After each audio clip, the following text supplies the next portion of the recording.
Variety കറി ഉണ്ടാക്കി.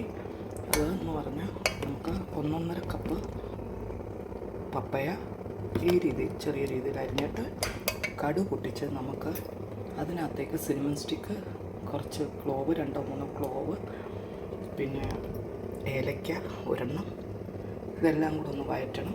കറിവേപ്പില, പച്ചമുളക് എല്ലാം വഴറ്റി കഴിയുമ്പോൾ അതിനകത്തേക്ക് സവാള ഒരു നല്ല മീഡിയം, ഇതിനേക്കാൾ കുറവായിരിക്കണം, അതിട്ട് വഴറ്റി കടുക് പൊട്ടി കഴിയുമ്പോഴേക്കും എല്ലാം വഴറ്റി കഴിഞ്ഞിട്ട് നമ്മൾ പിന്നെ ഇത് ഓഫ് ചെയ്യാം, കാരണം ചെറിയ തിളയായി. അങ്ങനെ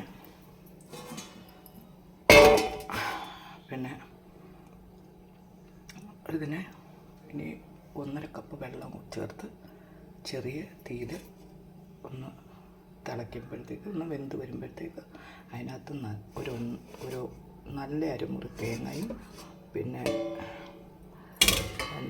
നമ്മുടെ അല്പം കുരുമുളക്, പെരുംജീരകം, മഞ്ഞൾപ്പൊടി, മുളക് പൊടി, മല്ലിപ്പൊടി ചൂടാക്കിയത്, ഇതെല്ലാം കൂടെ ഇട്ട് അരച്ചെടുത്ത് കുഴമ്പ് വരത്തിലാക്കി അതിനകത്തോട്ട് മിക്സ് ചെയ്യണം.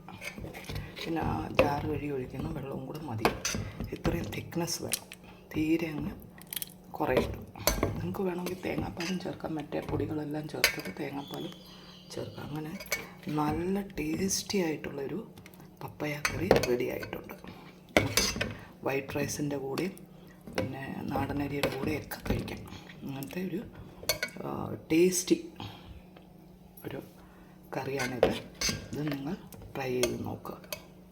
ഇതെൻ്റെ ഫസ്റ്റ് ട്രൈ ആണ്. ഞാൻ ആദ്യമായിട്ട് ഇങ്ങനെ ഒരു കറി ഉണ്ടാക്കുന്നത്. ഇതെനിക്ക് ഭയങ്കര ഇഷ്ടപ്പെട്ടു.